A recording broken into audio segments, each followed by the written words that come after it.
The Odyssey, Book 22, Slaughter in the Hall. Video creators include Braxton Gorman, Ty Wright, Rain Parker, and Ainsley Gady. Starting off from the ending of Book 21, Odysseus shoots an arrow through the 12 axes, but then aims and shoots Antinous through the throat, killing him.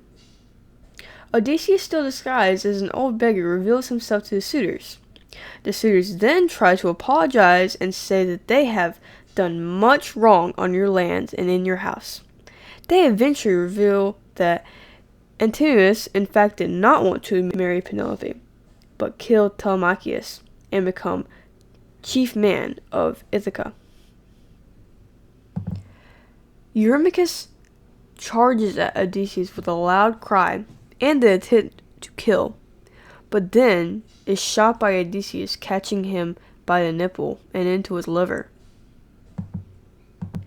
Telemachus then goes to the storeroom and gets 4 shields, 8 spears, and 4 brass helmets for himself and Odysseus. Amphinomus runs at Odysseus, trying to get him away from the door, until Telemachus strikes him with his spear, stabbing Amphinomus between his shoulders and through his chest. This obviously causes a ruckus, so Odysseus tells Philotas to stand by a trap door on the wall and guard it, for only one person could attack it at a time.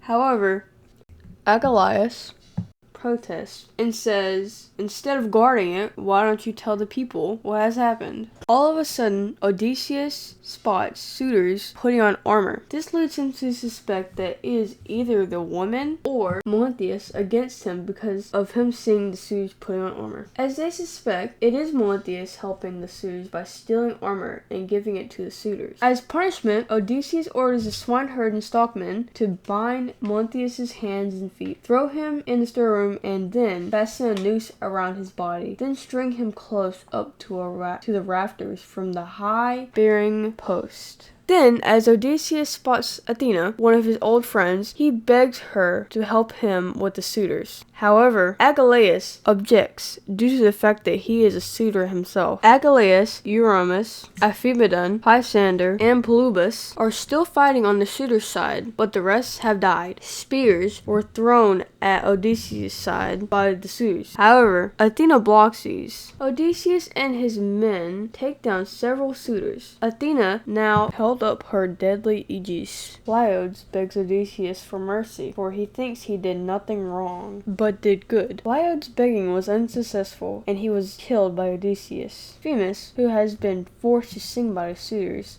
tried to save his life. Phoebus begged Odysseus to spare him. Telemachus told his father to spare Phoebus and Medon, which Telemachus has now saved Medon's life. Odysseus tells nurse Euryclea to rejoice and restrain herself in silence. However, Euryclea told Odysseus about the 50 women in the house. He told him that 12 of these women had disobeyed by showing disrespect to her and Telemachus. Due to this newly found information, Odysseus tells Euryclea to tell these women to come to him. The 12 women that have misbehaved were made to carry away the bodies of the dead suitors. They cleaned tables and seats that were covered in blood, and were also told to scrub the blood and dirt off the ground. Then Telemachus was ordered to execute them all, and he said to the swineherd and stockmen he would give them a clean death after they had disrespected his mother and slept with the suitors. He then hung the women. Melanthius, who had also indulged in betraying Odysseus by stealing armor and giving it to the suitors, was dismembered and fed to the dogs. After all the cleaning and executions, Odysseus asked Euryclea to bring him sulfur and fire to purify the property. Once the other women heard what happened, they came up to Odysseus and embraced him. It made him feel as if he should like to weep, for he remembered every one of them.